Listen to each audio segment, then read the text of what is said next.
Ángela Franco.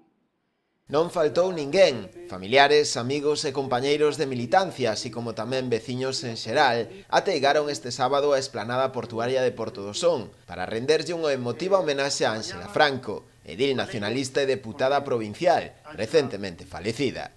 O acto, organizado polo BNG local, non pretendía ser unha despedida, senón máis ben un recoñecemento a unha muller que deixou unha fonda pegada, non só no municipio, senón en toda a comarca, pola súa personalidade e o seu compromiso nacionalista, como destacaron a portavoz nacional Ana Pontón ou a vicepresidenta da Deputación da Coruña, Goretti San Martín. Ángela Franco era unha muller auténtica, unha muller brava, unha muller honesta, unha muller loitadora, unha muller do pobo, unha muller traballadora que sabía moi ben a clase que representaba.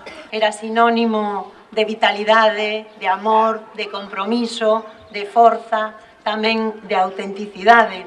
E ela tiña moitas palabras, pero había tres que non existían no seu vocabulario.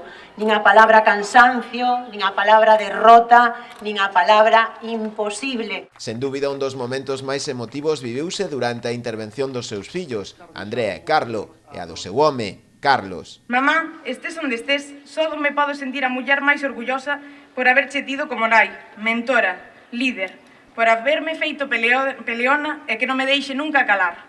Non houbo día que non me fixese sentir querido e especial. Non houbo día que, estando fora, non me chamase e me preguntase que tal. Non houbo día que non me dixese come máis que me vas enfermar. E non houbo día que eu a deixase de amar. Estos días escoitei moitos calificativos. Incorruptible, valente, traballadora, comprometida, íntegra, sinceira, leal. Cada un poñédelle o que queirades.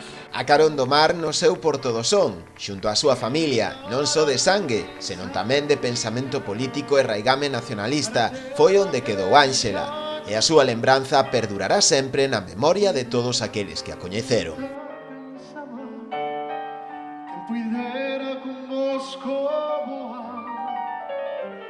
Mas a sabes se eu vou querer